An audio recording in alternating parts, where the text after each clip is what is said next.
Bueno, em, vamos a tratar de,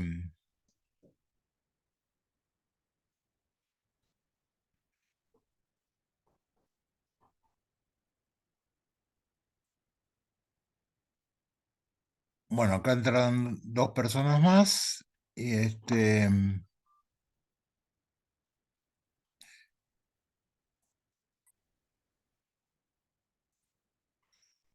bueno, ¿ven las placas bien? Perfecto, Sí, sí. Hugo. Bueno, Sí. macanudo. Entonces vamos a arrancar. A ver, las clases de hoy, por un lado, criptoanálisis y después vamos a entrar en los métodos simétricos. Este, en general, tienen un propósito, digamos, histórico, educativo y justificativo también de lo que sucede actualmente en la criptografía de ahora, del 2024. Cuando estoy hablando del criptoanálisis clásico, este, lo que estoy diciendo que, bueno, es interesante ver cómo se hacía. Lo que pasa que con los métodos modernos, bien implementados, vamos a hablar un poco de algunos de los más relevantes, en general hay que olvidarse totalmente de hacer un criptoanálisis, ¿no? Porque son totalmente resistentes a los ataques, por lo menos con métodos convencionales. Y yo por eso les comentaba, este, que en general todos los trabajos de inteligencia y de ataque se concentran en robar las claves. O sea, uno intercepta un mensaje cifrado con un método moderno y bueno, así no hay esperanza en general de atacarlo, pero lo que sí, si uno roba la clave, obviamente, y si sabe además con qué método ha sido cifrado, ¿no? Eso es parte obviamente del problema. Em, bueno, después vamos a hacer algunos comentarios como uno puede hacer alguna cosa indescifrable, por lo menos eh, sí, incluso no solo con las máquinas convencionales, sino incluso también puede hacer algo muy resistente a los ataques cuánticos, siempre y cuando esté dispuesto a pagar el precio de una cierta lentitud en la encripción, que es uno de los temas a discutir. Bueno, entonces, habíamos visto brevemente el método de Hill, que se inventó en 1919. Entonces, ahí la idea es que si uno tiene un texto plano, este, em, la idea es hacer una combinación lineal de esos elementos del texto plano. Bueno, acá falta una I. Bueno, entonces habíamos dado este ejemplo.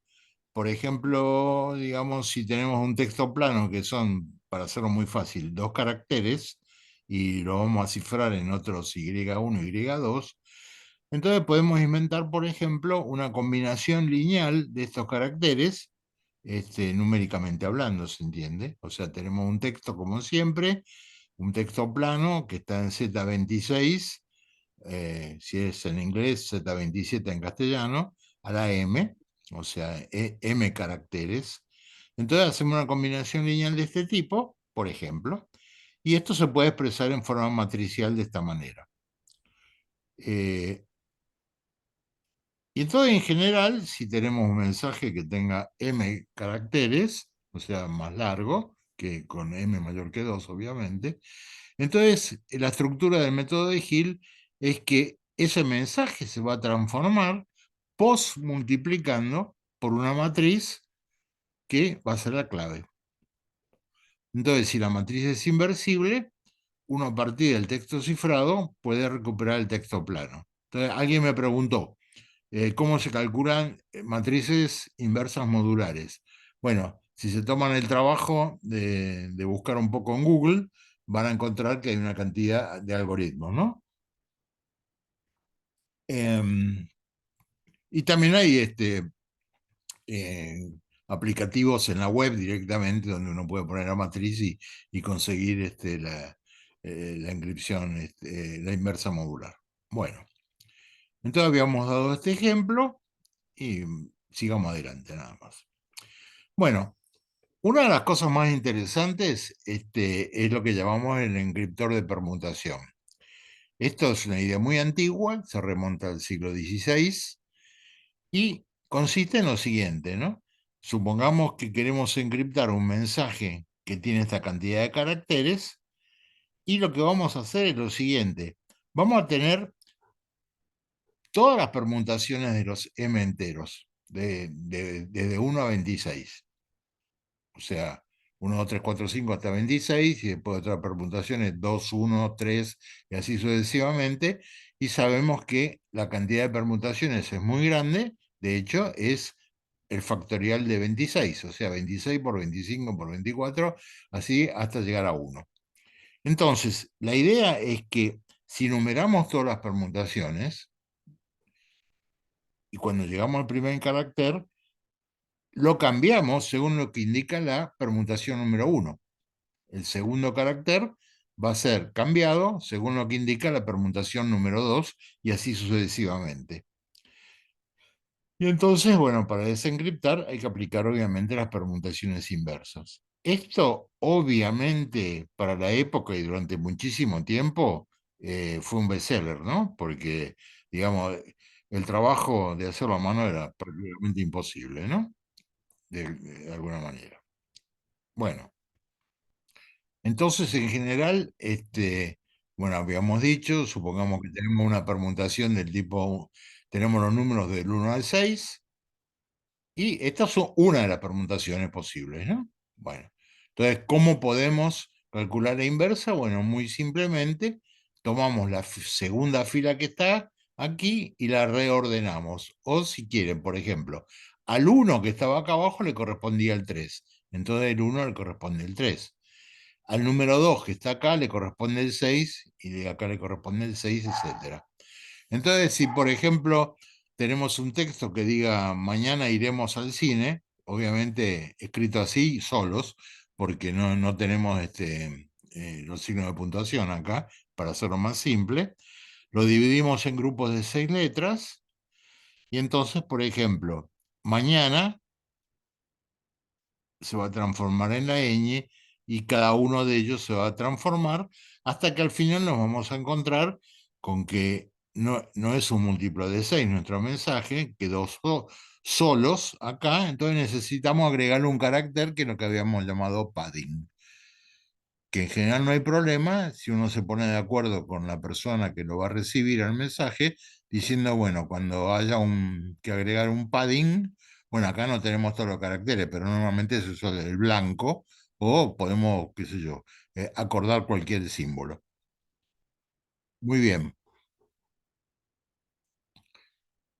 Entonces, este método de permutaciones es un caso especial del método de Hill, porque el método de Hill usábamos una matriz, como habíamos visto, que era la clave, y bueno, las permutaciones se caracterizan por matrices de este tipo, donde solo hay un 1 por fila y un solo 1 por columna.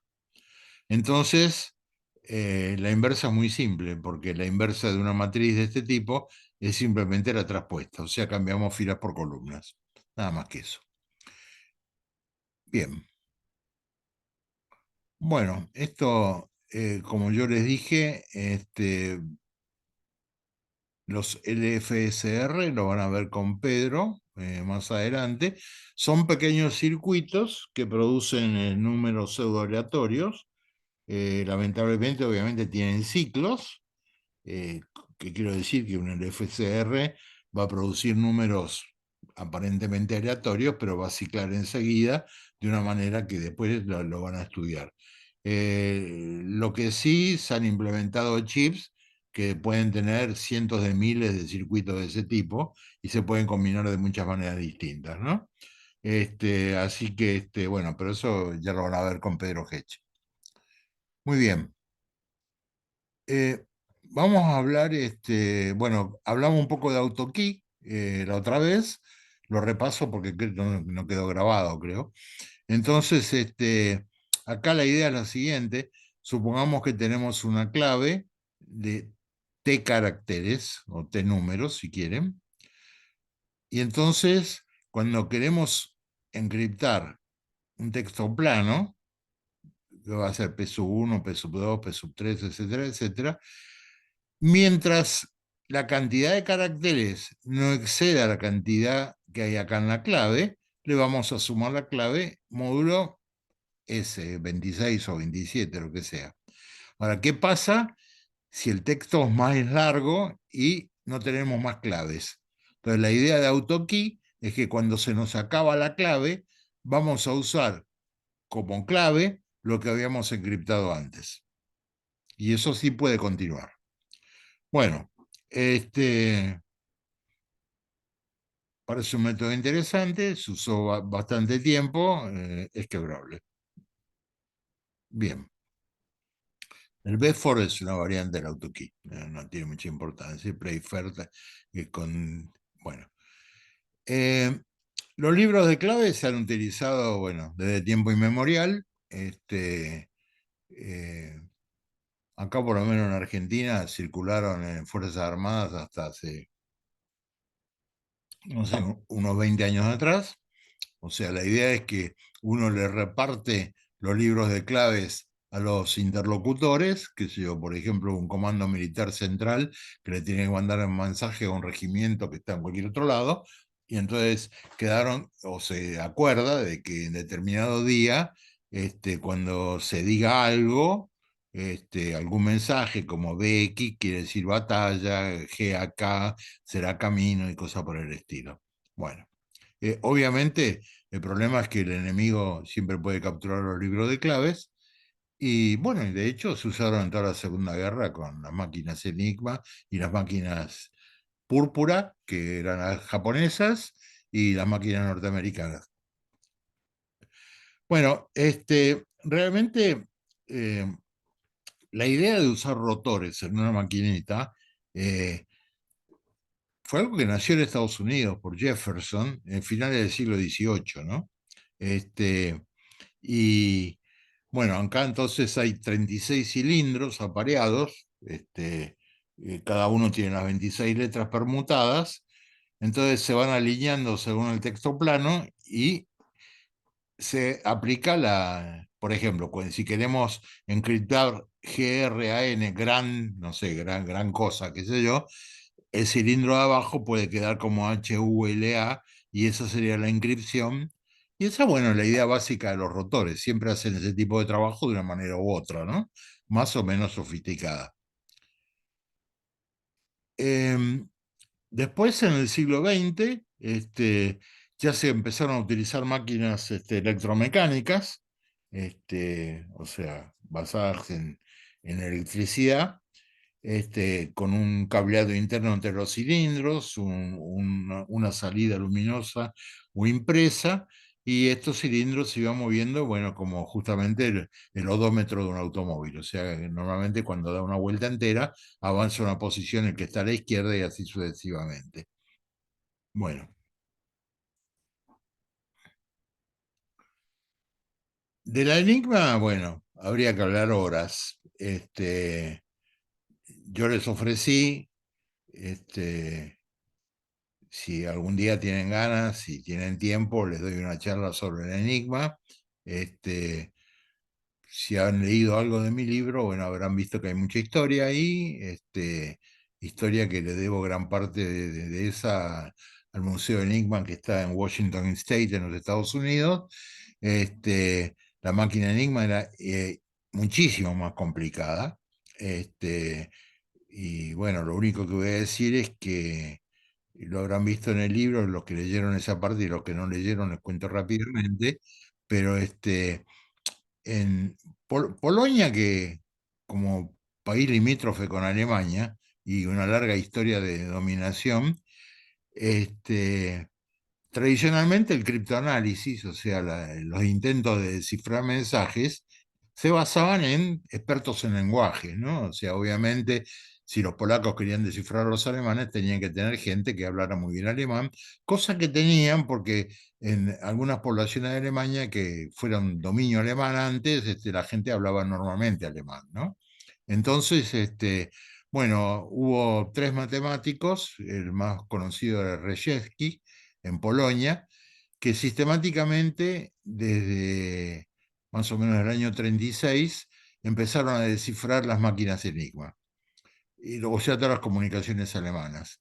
Em, bueno, Polonia hizo un doble juego. Por un lado, todos los días tenían el descifrado de los mensajes hechos por los matemáticos, y por otro lado tenían un espía, como conté en el libro, que es una larga y complicada historia. Bueno, la cuestión es que todo eso estaba funcionando muy bien. De hecho, el alto mando polaco tenía las dos versiones, la que le daba el espía y la que le daban los matemáticos, y bueno, como coincidían, sabían lo que pasaba y también sabían que iban a ser invadidos. Entonces, bueno, con un movimiento que hubo de la inteligencia, sobre todo inglesa, cuando llegó el momento de la invasión de Polonia, eh, el 1 de septiembre de 1939 fue exactamente, rescataron a este equipo de gente, porque además tenían otro problema, ¿no? Ellos usaban 6 maquinitas Enigma interconectadas por cables, o sea, una cosa muy elemental. Como Polonia no tenía más presupuesto, o sea, no somos los únicos en el mundo que no tenemos presupuesto para ciencia y tecnología, este, cuando la cosa se complicó, obviamente, cuando este, necesitaba multiplicar el número de máquinas y las instalaciones, bueno, pero no tenían los fondos necesarios.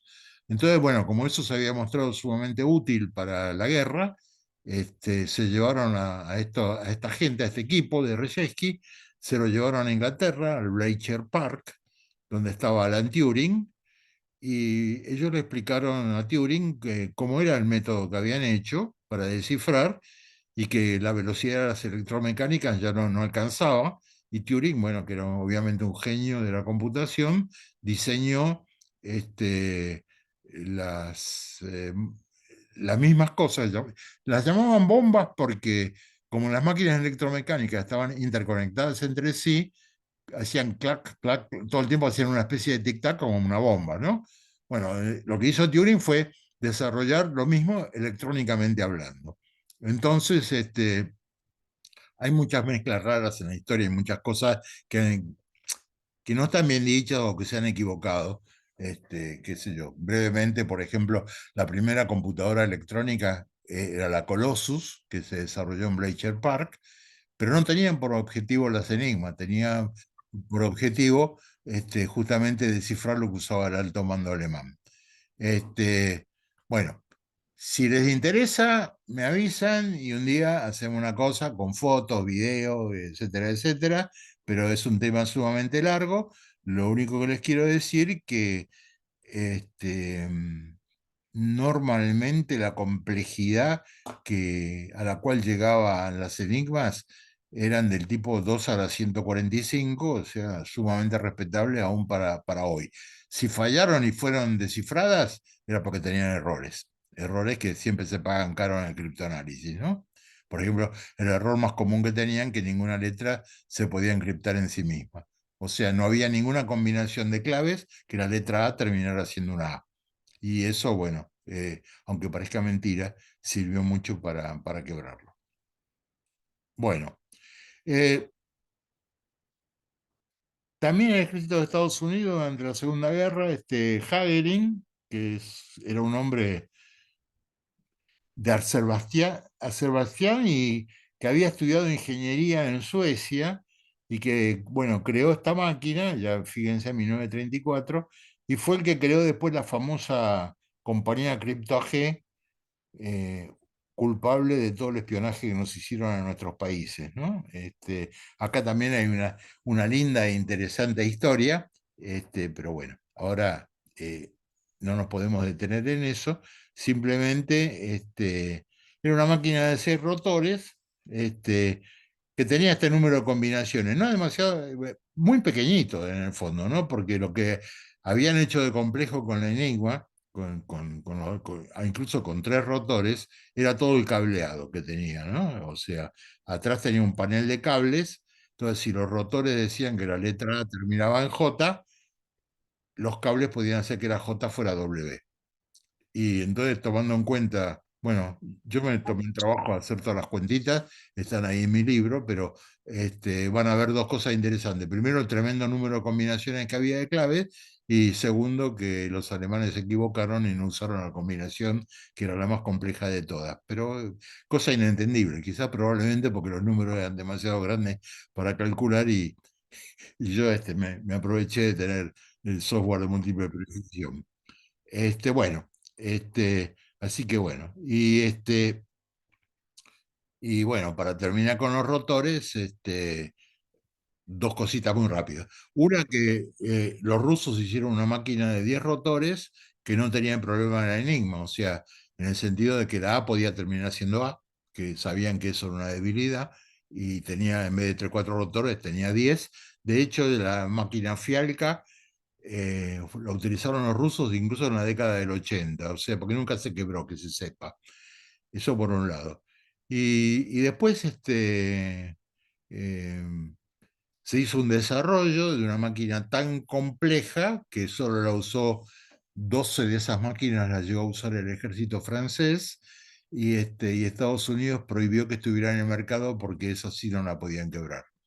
Entonces, bueno, esa es historia súper breve de máquinas de rotores. Si quieren más, la charlamos un día en detalle. Ok. Bueno, cuando decimos que se asume Kirchhoff en el criptoanálisis clásico, acuérdense, eran Kirchhoff fue un austríaco que en el siglo XIX planteó una cantidad de reglas, este, y entonces uno puede, digamos, directamente elegir algún método de criptoanálisis elemental. Si buscan en la web, por ejemplo, CrypTool, o sea, CRYPTOOL, o sea, herramienta de cripto, es un sistemita muy interesante hecho en Alemania para enseñar criptografía, y ahí pueden, bueno, encriptar cosas, hacer hashings, y también tiene el criptoanálisis, ¿no? Por lo menos de los métodos clásicos, ¿no? Bueno, eh,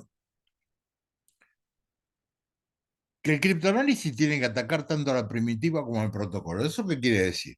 Porque ya lo dijimos antes, ¿no? Una cosa es el algoritmo que uno utiliza, el método que uno utiliza para encriptar, y otra cosa es cómo lo implementa en la vida real.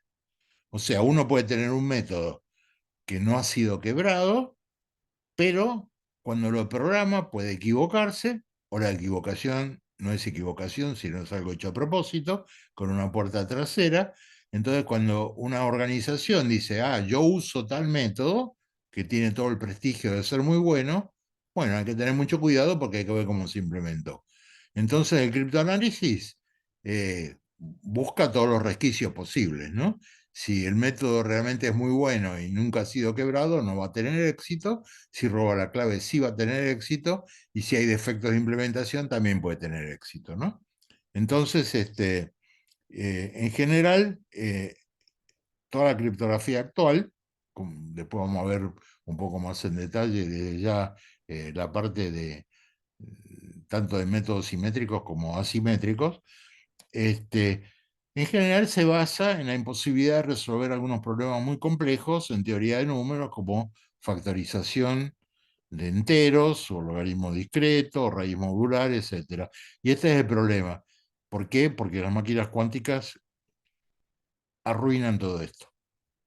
O sea, lo que con las máquinas convencionales y los métodos convencionales tenemos problemas que son imposibles de resolver en miles de años, con una máquina cuántica se resuelven en segundos. Entonces, ahí está todo el problema en este momento en el mundo, de la seguridad de Internet, de las criptomonedas, etcétera.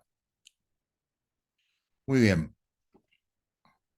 Entonces, bueno, un ataque criptoanalítico es obvio lo que dice acá.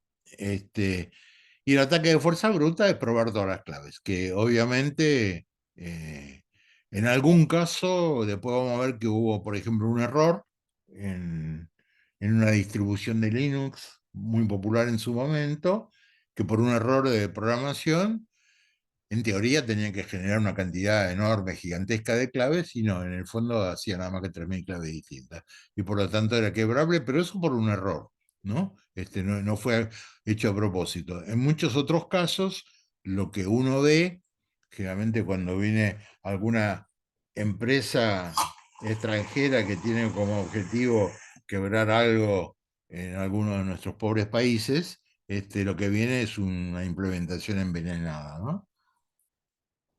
Que son muy fáciles de hacer, por otro lado, para quebrar. O sea, si no se sabe hacer una auditoría en serio, uno puede ser muy fácilmente víctima de estas cosas. Bueno, entonces, hoy en día, saltamos un poco al 2024 en este momento. Si uno quiere presentar algún tipo de algoritmo o de método de criptografía, tiene que tener una demostración matemática de la complejidad. O sea, tiene que demostrar que se basa o que para quebrarlo sería necesario resolver un problema que hoy en día es irresoluble y que la cantidad de claves que hay que probar es por lo menos de 2 a la 128, que como dijimos, mayor que el número de átomos del universo, y eso es un requerimiento. O sea, si ustedes van a NIST, a National Institute for Standards and Technology de los Estados Unidos, van a ver que todo el concurso que hay en este momento de criptografía postcuántica, el 2 a la 128 es lo mínimo que se pide como complejidad. Bueno, entonces, tradicionalmente, el criptoanálisis elemental se dedicaba al análisis o al ataque estadístico. O sea, si uno, por ejemplo,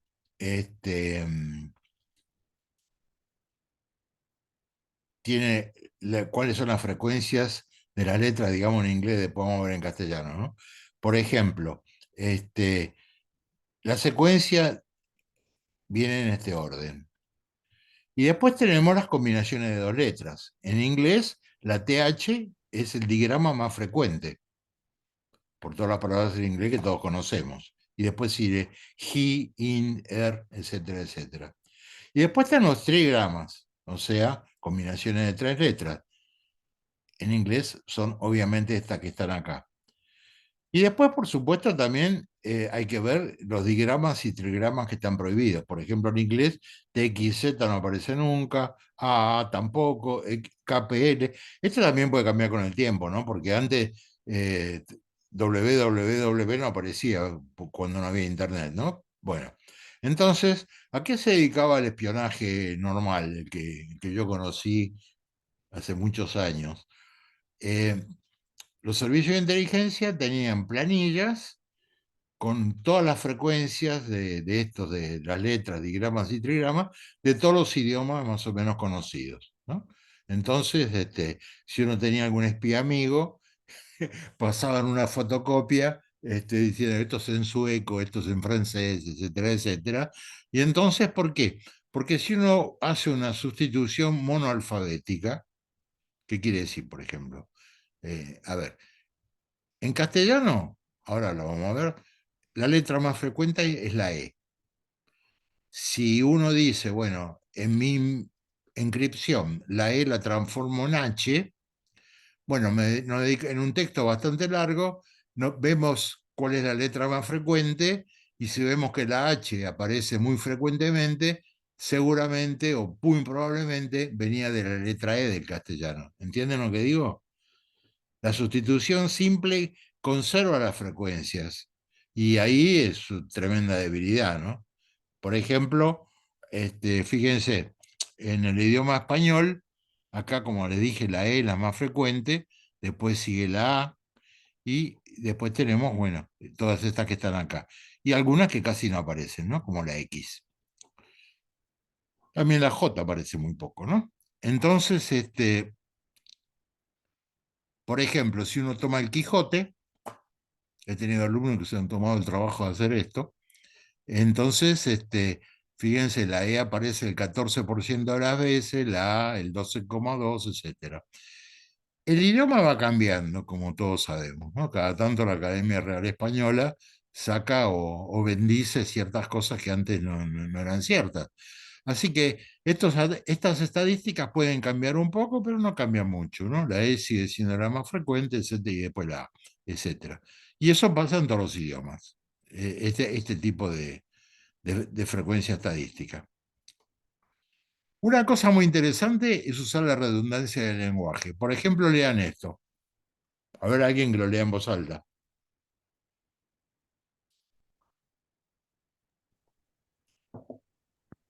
¿Nadie lee? Cierto día de verano, ya, Estaba estaba en la en la playa, playa observando dos dos chicas, chicas brincando en la la arena. arena. Bueno, Acá y Estaban así seguimos, ¿no? Estaban estaban. trabajando Sí. mucho trabajando mucho, construyendo un construyendo castillo de arena con torres. pasadizos ocultos y puentes. Puentes. Exactamente. Bueno, Cuando estaban acabando, fíjense que si uno quiere agregarle seguridad a un cifrado, podría escribir un mensaje, digamos, entre dos espías, ¿no? En vez de escribirlo correctamente, sin errores de ortografía, puede hacer algo por el estilo, ¿sí? Fíjense que es interesante, ¿no? Que la redundancia del lenguaje nos permite leer esto, aunque está todo mal escrito, ¿no? ujú, O sea, eso es una cosa muy interesante. Eh, y después vamos a ver, bueno, se pueden hacer muchas otras cosas, ¿no? Obviamente. Pero eh, en general, esto se ha usado bastante, ¿no? Bueno, entonces, supongamos que tenemos este texto cifrado. Interceptamos esto como mensaje. Y hallamos, vemos las siguientes frecuencias, ¿no? La Z es la que más aparece, después la M, bueno, acá, en el mensaje cifrado. Entonces decimos, bueno, vamos a suponer entonces que la Z es la E, que es la más frecuente en el castellano, y que la M es la T, y así sucesivamente. Después vemos todos los casos de las frecuencias decrecientes de los digramas. Y bueno, esto en una computadora se resuelve muy fácilmente. Obviamente, si la E no funcionó como candidata de la Z, se toma la segunda letra en frecuencia del idioma castellano y así se van probando las combinaciones hasta ver con las cuales se puede. Ahora, fíjense que lo interesante, que cada vez que asignamos, por ejemplo, algo de esto así para descifrar, intentamos descifrar. Y cuando intentamos descifrar, supongamos con un programa, ¿no? Lo que tratamos de ver si aparecen palabras que están en un diccionario. Ahora, si estuvimos usando lo que usábamos antes, eso de la redundancia del lenguaje, ninguna de esas cosas aparece en el diccionario. ¿Estamos de acuerdo? Lo que estoy sí, diciendo sí, es que si usamos este tipo de cosas, fíjense, acertamos con la clave. Y entonces desciframos esto que dice acá, P454D1Z05. El diccionario esto no existe. Y sin embargo para nosotros era pasadizo. ¿Está claro? Entonces, bueno, usar eso de la redundancia del lenguaje o cosas por el estilo le agrega mucha seguridad al a la criptografía elemental, ¿no? De este tipo, de simplemente cambiar las frecuencias en forma monoalfabética. Bueno, ahora supongamos que vamos al cifrador afín. ¿Se acuerdan que uno tomaba, en vez de cambiar una letra por otra, queríamos cambiar X y hacíamos a X más B, ¿no? Entonces supongamos que interceptamos este mensaje. Las letras más frecuentes son R y D. Y entonces, bueno, si fuera en inglés, es la E y la T. Entonces, si sabemos que es el cifrador afín, sabemos que lo que se usó era una combinación del tipo A más B. 4, bueno, justamente por la D, ¿no? Y 17 por la R. O sea, la E que se transforma en R. Y la T que se transforma en D, tendríamos un sistema de ecuaciones de 2 por 2, donde tendríamos que encontrar A y B. Ahora, si lo resolvemos, nos da A igual a 6 y B igual a 19. Pero ustedes se acuerdan que habíamos dicho que el cifrador afín solo funciona cuando la A tiene máximo común divisor 1 con, en este caso, 26, que son las letras en inglés. Pero 6 con 26 no tiene un máximo común divisor igual a 1. Quiere decir que acá nos equivocamos en esta asignación. Entonces, la otra posibilidad, decimos, bueno, si dejamos la primera, que es la más frecuente, 4A más B igual a 17, y cambiamos la segunda, que en vez de la T, en vez de suponer que se transformó en D, vamos a suponer que se transformó en H. Resolvemos las ecuaciones, A igual a 3, B igual a 5, y efectivamente de esta manera encontramos que podíamos descifrar el mensaje. Bueno, sobre todo esto hay un montón de software que lo hace en forma automática, ¿no? Por eso les decía que CryptTool es algo muy recomendable, es gratuito, se baja de la web y que justamente lo hicieron en Alemania para enseñar criptografía. También una cosa muy interesante fue que en el siglo XIX, Kaczynski lo que trató lo siguiente, ellos querían atacar lo que era el beginner. ¿Se acuerda que en el beginner uno tiene una palabra que es la clave? Habíamos dicho, el ejemplo que dimos era cipher, que es un ejemplo que está en el libro de Stinson. Pero bueno, uno puede usar, por supuesto, cualquier palabra y una palabra de cualquier longitud. Entonces, el test de Kaczynski lo que apunta es a tratar de encontrar cuál es la longitud de la palabra clave. Entonces, para eso usa distancias entre enegramas idénticos, o sea, lo que va recorriendo es ¿cómo se llama? El texto cifrado y ve qué cosas se repiten y a qué distancia están entre sí. Con eso saca, bueno, con el máximo común divisor de todos estos enegramas, saca la longitud. Funciona muy bien para el beginner. Eso en particular en CryptTool lo pueden encontrar. Y hagan algo con beginner, inventen una palabra clave cualquiera que se les ocurra y después aplican en Kaczynski y van a ver que si el texto es bastante largo, les va a decir cuál es la longitud de la clave. Por ejemplo, si ustedes inventaron una clave de 8 caracteres, el test de Kaczynski le tiene que contestar que la longitud es 8. Después le tiene que poner a probar todas las combinaciones de 8. Ese es otro problema.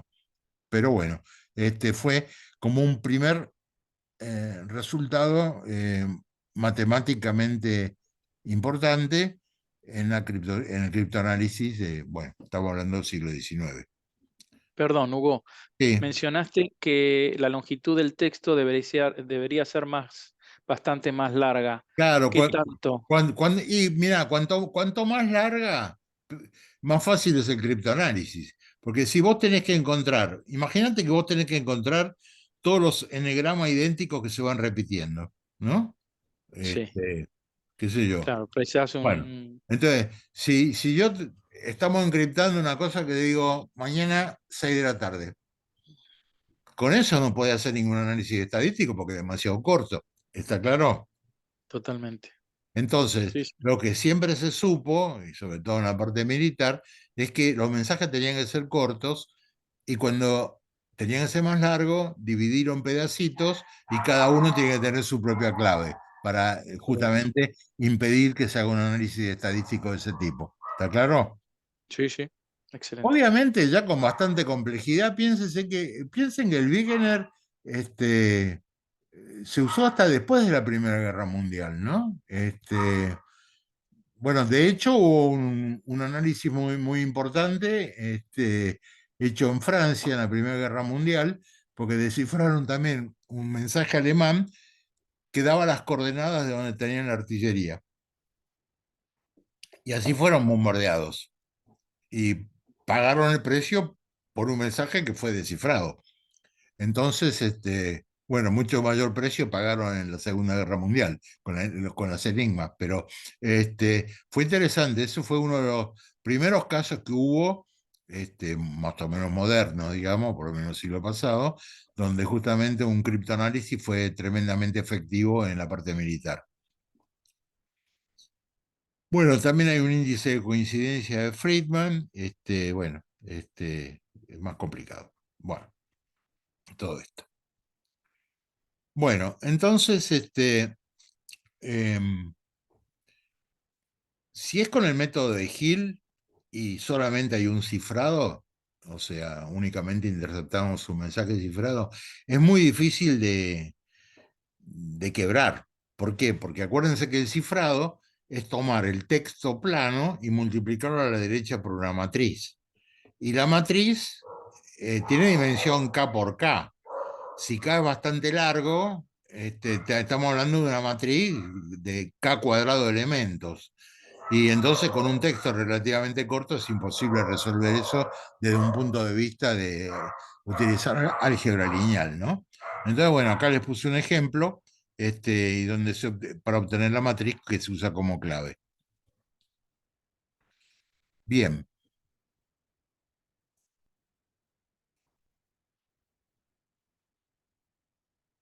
vamos a continuar, hoy no se van a salvar, ¿eh? A ver, share.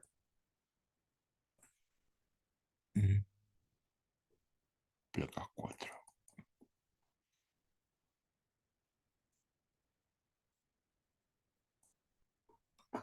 ¿Se ve bien? Sí, perfecto. Bueno, entonces, vamos a abandonar bueno, esa parte, digamos, del criptoanálisis, más o menos de los métodos elementales, que obviamente ya no se utilizan. Lo que sí son interesantes las ideas, ¿no? Que había, que uno siempre tenía que tomar en cuenta, ¿no?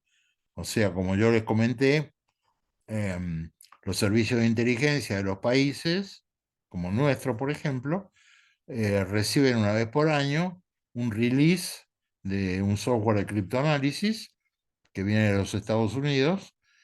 Y bueno, cuando interceptan un mensaje, eh, se prueban todas estas cosas simples, ¿no? Si era monalfabético, polialfabético, si era un beginner, si era un hit, o cosas por el estilo.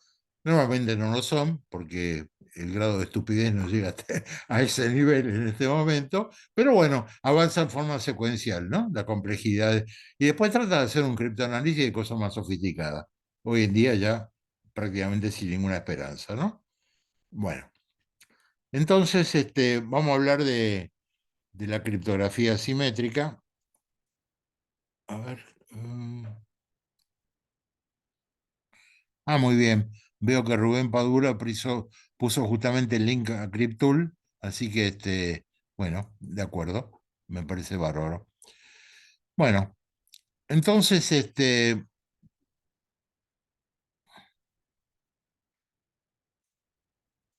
a ver, muy bien.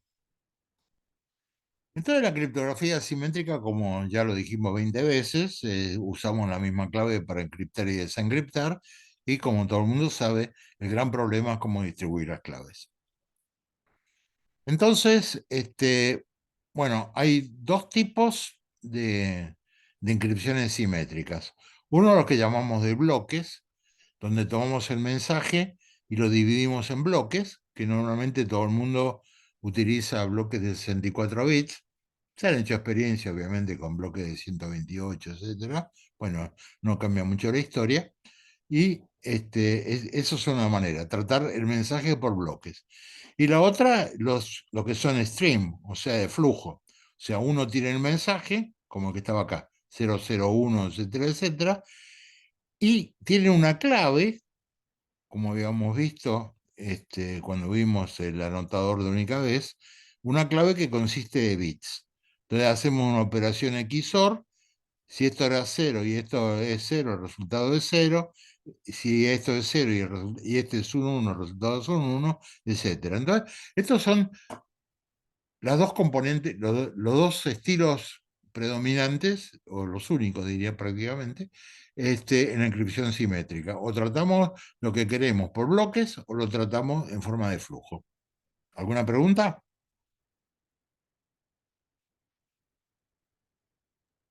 Bueno.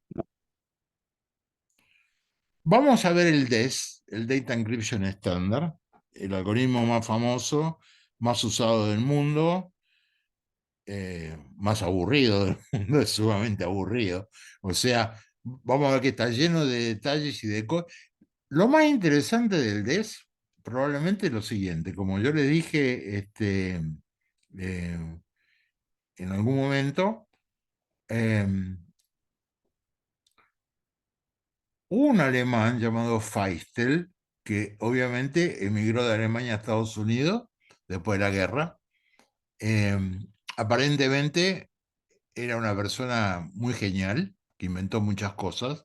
Vamos a hablar de las cajas de Feistel porque se usan hoy en día, ¿no? Las inventó él. Y bueno, Feistel terminó trabajando en IBM, crearon un sistema llamado Lucifer, y como yo les comenté, a esa altura de la vida, estamos hablando principio de la década del 70, lo que se pensaba que toda la criptografía era para los militares nada más, a nadie se le ocurría usarla en ámbitos privados. Entonces de repente IBM le solicita al gobierno norteamericano el permiso para utilizar Lucifer en el mundo bancario y financiero. Bueno, hay registros de la época que muestran que hubo una gran sorpresa. Se tomaron un año en estudiar el problema, el gobierno, y lo devolvió con el algoritmo modificado, con una clave más reducida, a 56 bits nada más de clave, y eso se llamó Data Encryption Standard, o sea, DES. Y empezó a utilizarse en el mundo financiero, etc. Vamos a ver que las cajas de Feistel obtienen dos cosas importantes en criptografía, que es la difusión y la confusión de un texto plano. Muy bien.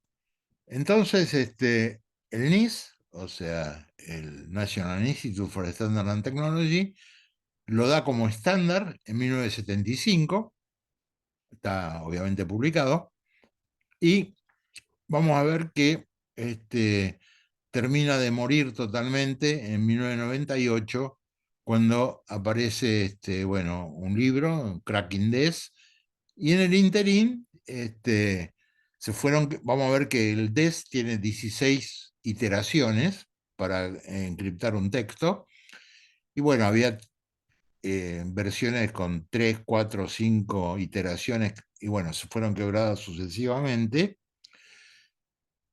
Y entonces, a medida que se iba quebrando, obviamente había una gran preocupación, por un lado, del lado de los bancos, obviamente que no tenían ningún interés en ser quebrados, y por otro lado, también decían que habían invertido mucho dinero en el hardware para hacer el DES.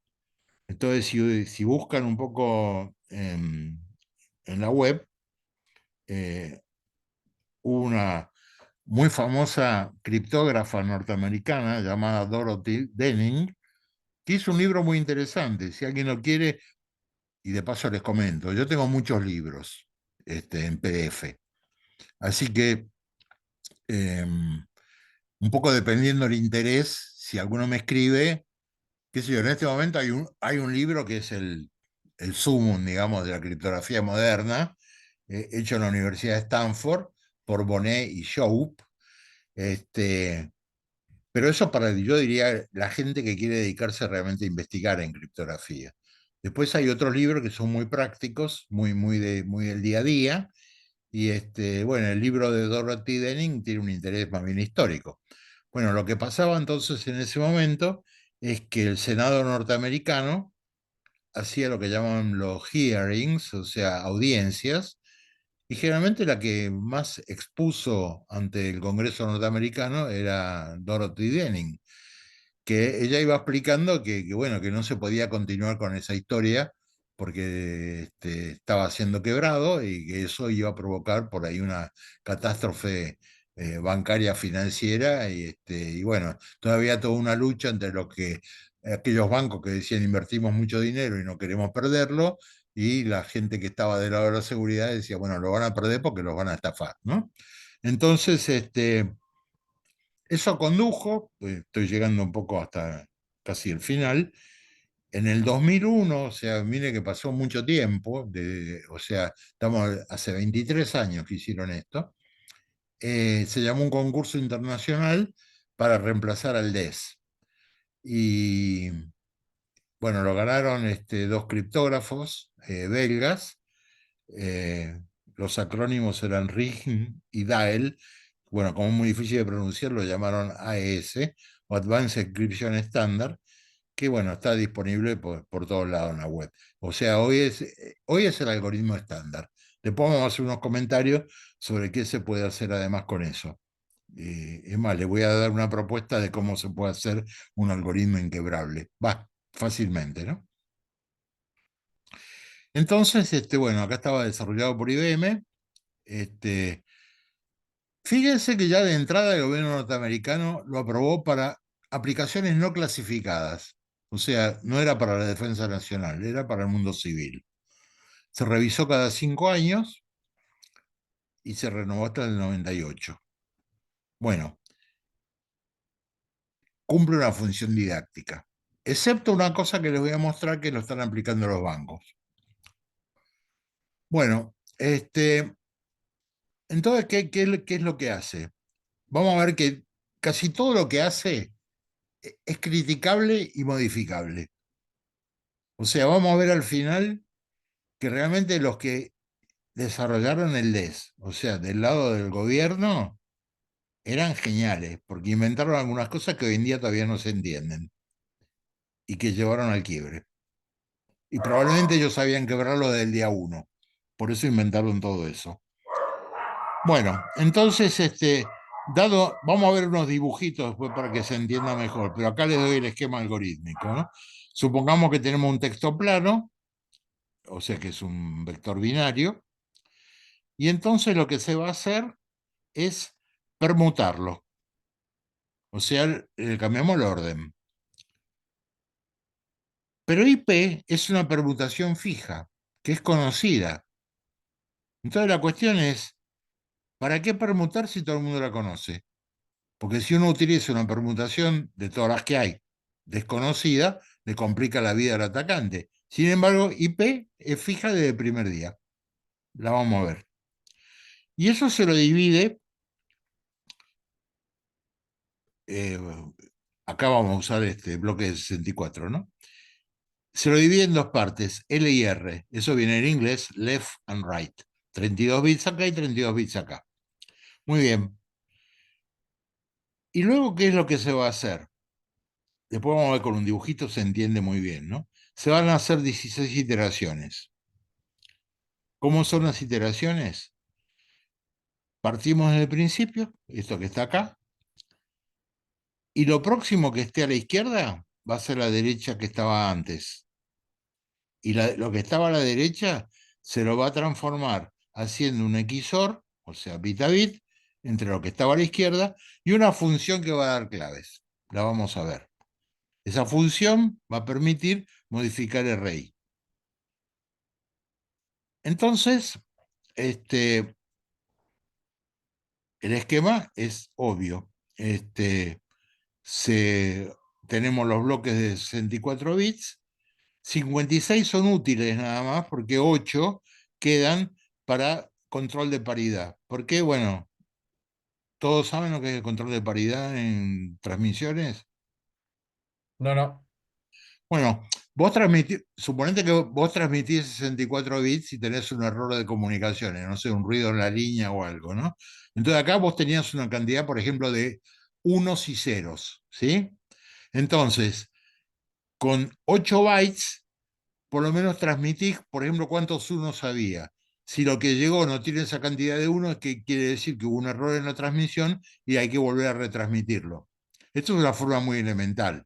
Hay códigos autocorrectores mucho más sofisticados que lo que hacía el DES. Pero bueno, de los bloques de 64, lo que estoy diciendo, 56, que era lo que definió el gobierno norteamericano como para la longitud de clave, son los que permiten, bueno, proceder a hacer el cifrado.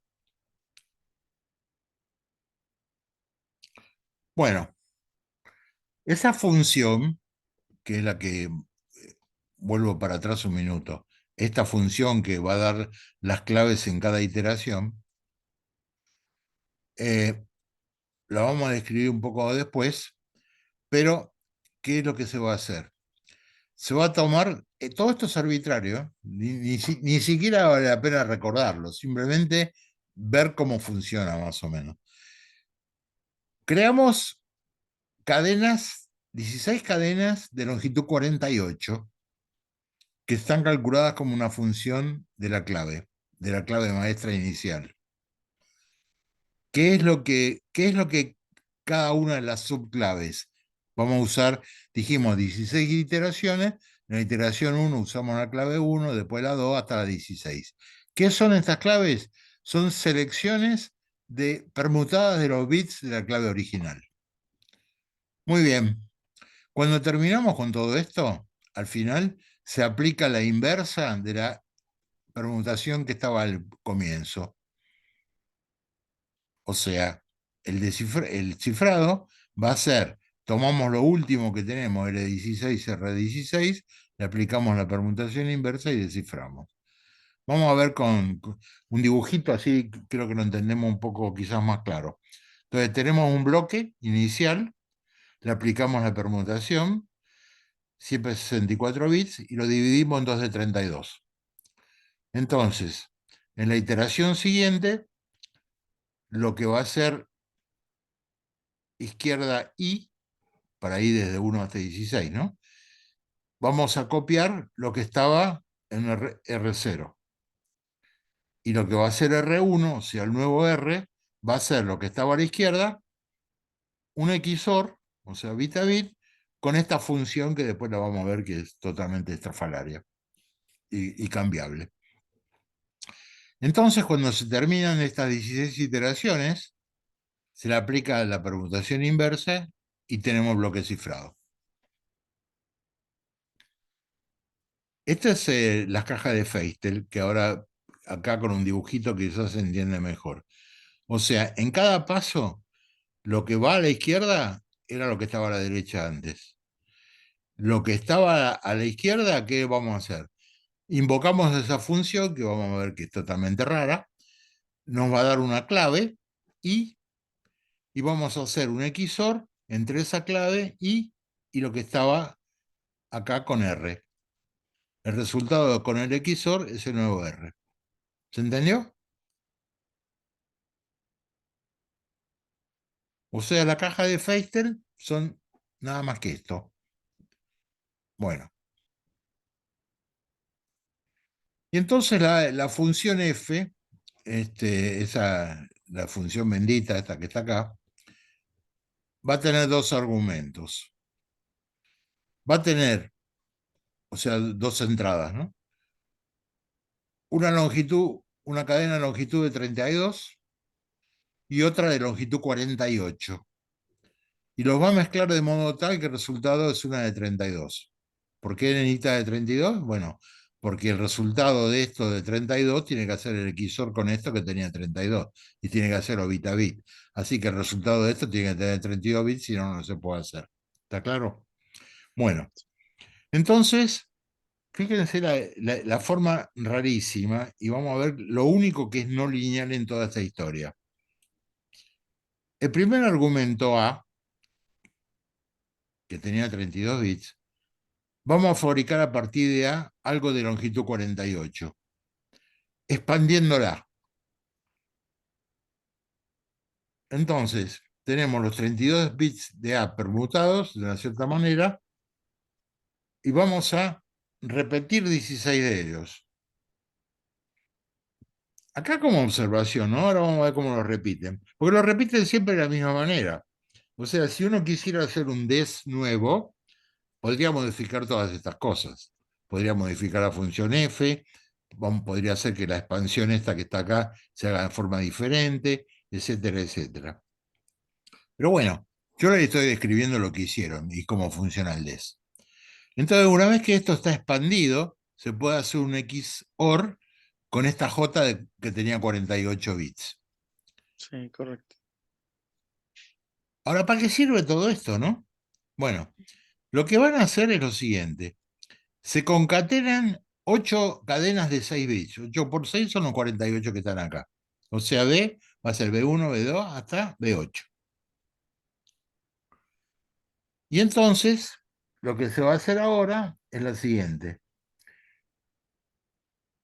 Tenemos que, primero tenemos B1, B2 hasta B6, y B1 con B6 nos van a indicar una fila de quién, ahora vamos a ver de quién, de una matricita, que son los que se llaman S-boxes o cajas S, que es la única cosa no lineal que hay en el DES.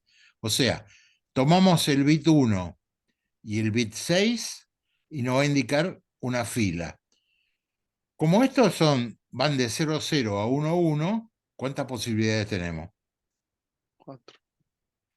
No, 2, 2 a la 8. No. Tenemos 4. 0, 0, 0, 1, 1, 0 y 1, 1. ¿Ok? Ok. Son 4. En cambio, cuando tenemos los otros bits, esto ya es 2 a la cuarta. Y esto es 16. O sea, tenemos 4 y tenemos 16. Ahora, bueno, aguántense un poquito, van a ver cómo se usamos. Entonces, tenemos una matriz de 4 por 16 y los enteros son de 0 a 15. Eso es lo que se llaman las S-boxes. Entonces, ¿qué es lo que se hace? Se van a multiplicar esas matrices, inventadas de esa manera, por B, por los BJ, los bits B1, B6, bueno, lo que vimos bien, la representación binaria de la fila y los otros de la columna. Y entonces, en definitiva, el producto va a ser un elemento en binario como una cadena de 4 bits. Entonces, cada S-box se puede pensar como una función que tiene como argumentos a 2 cadenas, una de longitud 2, que es la B1, B6, y otra de longitud 4. Y así vamos a escribir el resultado de esta multiplicación.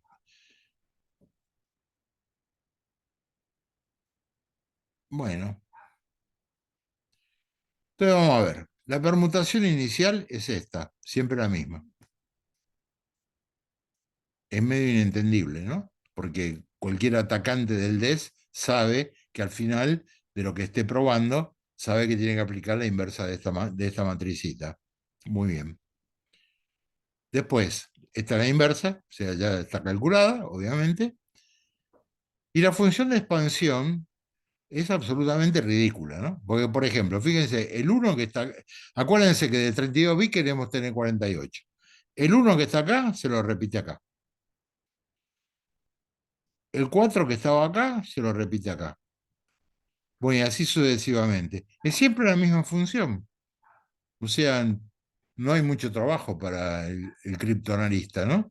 Porque imagínense que la función de expansión, uno, aparte que es ridícula, ¿no? Uno la cambiara arbitrariamente, ¿cómo la podría cambiar? Y podría hacer algo en función de la clave. O sea, uno cambia la clave y va cambiando esto paramétricamente, de modo tal que la complicación es muchísimo mayor. Pero no, es una función de expansión fija. Y las S-boxes son de esta forma, ¿no? Tienen 4 filas y tienen acá las 16 columnas. Bueno, perdonen por lo aburrido, ya vamos a terminar con esto, que no tiene ningún sentido detenerse mucho más, simplemente lo que estamos viendo cuál era, digamos así, la tecnología de la época, ¿no? Entonces, ¿cómo hacemos para de una clave maestra, que es la que define el usuario, cómo sacamos las K sub i, las 16 que necesitamos para cada iteración? Bueno, tiene que ser un bit string, o sea, una cadena de 64 bits. 56 son la misma clave, los otros son los bits de paridad para detección de posibles errores. Son los bits de las posiciones 8, 16 hasta 64. Digamos, aclaremos un poco más cómo funciona, ¿no? El bit número 8 se refiere a cómo eran los 7 primeros y tiene que ver con la cantidad de unos. Entonces, si el bit 8 no refleja la cantidad de unos correcta, entonces se sabe que ese bloque estuvo mal transmitido y hay que transmitirlo de vuelta. O sea, normalmente en los sistemas de comunicaciones uno tiene un controlador de errores, hoy en día son más sofisticados que esto, y si el receptor consigue un bloque que indica error, le comunica al emisor que lo mande de vuelta, porque pudo haber sido un problema en la línea de comunicaciones. Entonces esto, bueno, los bits de paridad no se toman en cuenta, obviamente, simplemente para ver la correctitud de la transmisión, ¿no? Entonces, bueno, acá viene toda la historia con corrimientos cíclicos a la izquierda, etcétera, etcétera, para poder de alguna manera inventar las subclaves de 1 a 16. No tiene sentido detenerse mucho. Lo único que sí que estos corrimientos cíclicos a izquierda o a derecha también están en el AES. Bueno, este es el esquema. Y estas son las permutaciones que se utilizan. Bueno, entonces el key schedule, o sea, como vamos fabricando las llaves para cada round, se usan estas llaves de 48 bits, de la clave K, y se van utilizando estos bits de vuelta en forma fija. Bueno, todo eso está tabulado y obviamente está en el estándar. Para mí no tiene más mínimo sentido, obviamente, que todo esto sea fijo, todo esto podría depender de la clave y ahí se podría tener un sistema mucho más serio de encripción, ¿no? Muy bien. Entonces, esto me lo copié de alguna parte, y bueno, este es el esquema en definitiva del DES. Bueno, afortunadamente estamos por terminar con el DES. Lo único que les quiero comentar dos cosas y una es muy importante, que es la que viene después. Los estándares importantes nacieron justamente de la American Bankers Association. O sea, es curioso que esto no vino de la academia, no vino de grupos de investigación, sino que lo inventaron justamente, bueno, los bancos por su necesidad, obviamente, de trabajo común y corriente. En su momento se hizo un esquema de distribución de claves, de autenticación de los mensajes, de encripción y de autenticación personal. Obviamente todo esto ya es antiguo. Ahora, también el DES, cuando uno pone una clave, puede haber lo que se llaman claves débiles. Eso se estudió bastante, en particular por Hellman y Merkle, y, y entonces la llave inicial se divide en dos partes, o sea, la clave inicial, ¿no? Y cada una se procesa por separado, y podría ser que una clave débil haga que no encripte nada, o sea, que quede todo igual. Y bueno, eso se controla cuando uno hace la implementación por software, que un colaborador nuestro la hizo, está disponible. Bueno, se chequea por software que la clave que dio el usuario no sea una clave débil. Pero bueno, esas son pocas y la probabilidad es baja y hay esta cantidad de claves posibles. Bueno, acá vino la parte genial, porque uno lo que podría hacer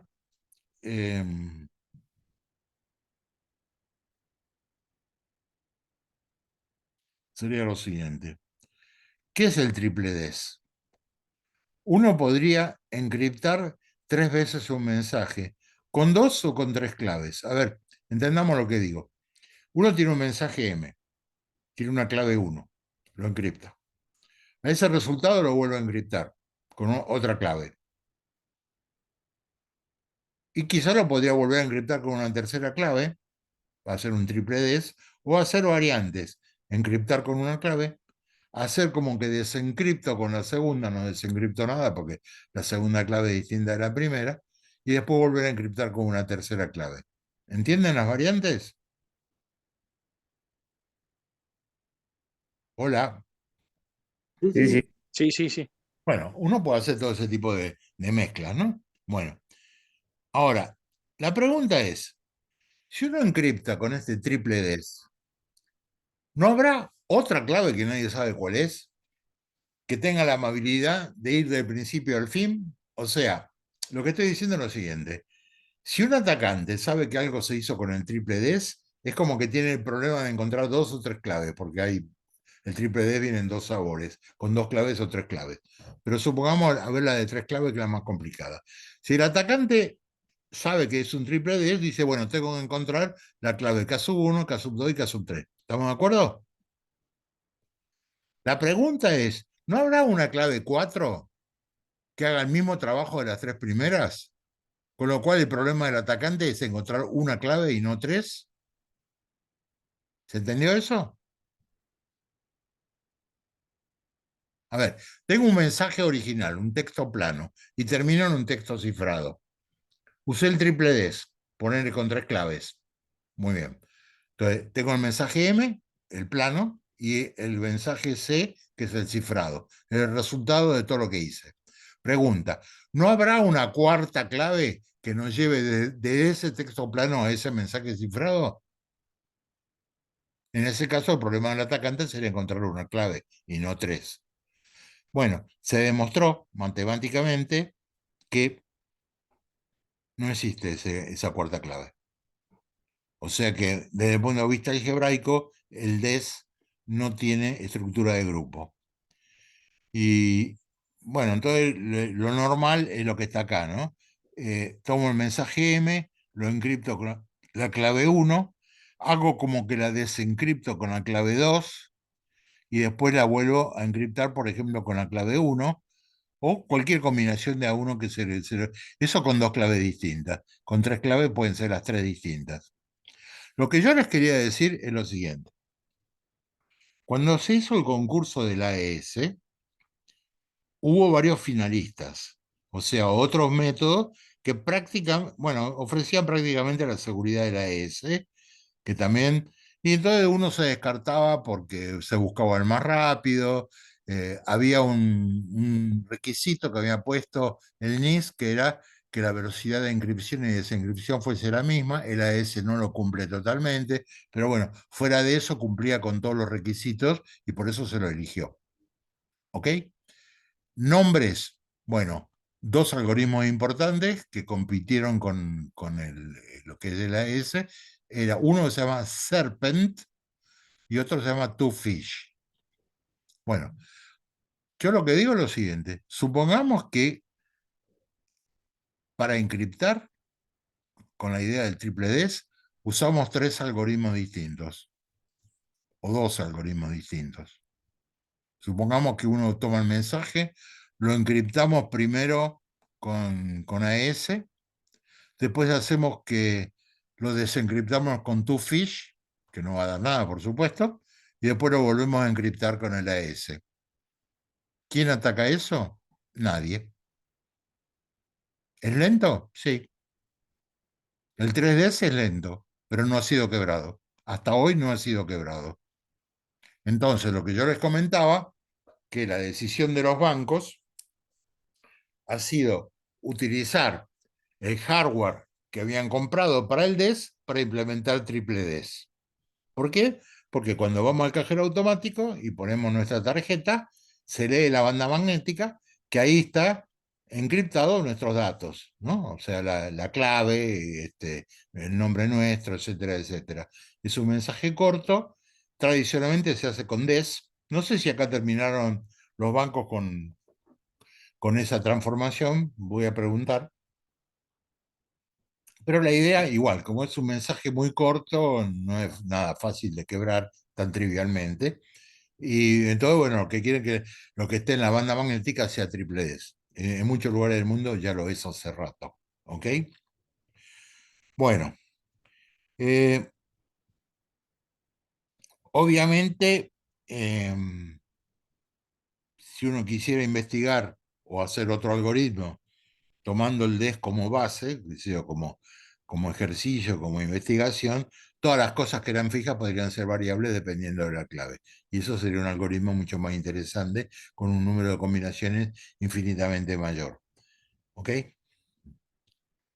Bueno, esta es la publicación de que DES no es un grupo, se hizo en 1992.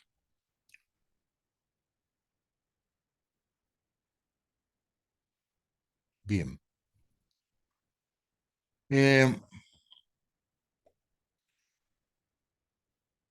esto después se lo voy a comentar porque no le dimos los modos operativos. Bueno, lo que quería comentarles es que originalmente IBM, cuando hizo el sistema Lucifer, que lo mandó al gobierno, tenía 112 bits. Bueno, lo bajaron a la mitad. Hellman había propuesto tomar un texto plano fijo y encriptarlo con todas las claves posibles, pero para eso, en esa época necesitaba una máquina, una computadora que costaba 5 millones de dólares y probablemente nadie tuvo interés en construir esa máquina. Pero en el 93 ya se utilizaban máquinas menos costosas y después cuando aparecieron las workstations, sobre todo basadas en Linux, que eran máquinas ya con procesadores RISC, etcétera, mucho más veloces, ya el D era cuestión de destruirlo en horas. Así que por ahí fue que murió. La otra cosa, esto es muy teórico, pero acuérdense los que estudiaron análisis matemático. ¿Qué es la derivada de una función en un punto x0? La pendiente de la curva tangente. La pendiente de la curva tangente. Entonces, ¿qué hacemos? A ese x0 le sumamos un incremento h, ¿sí?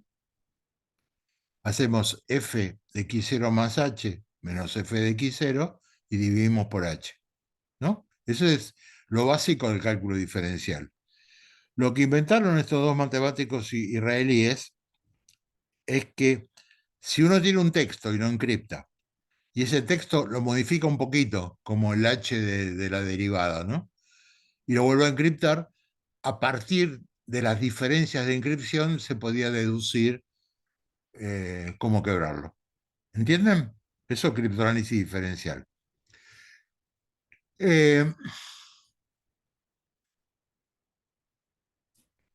Yo conocí a los dos.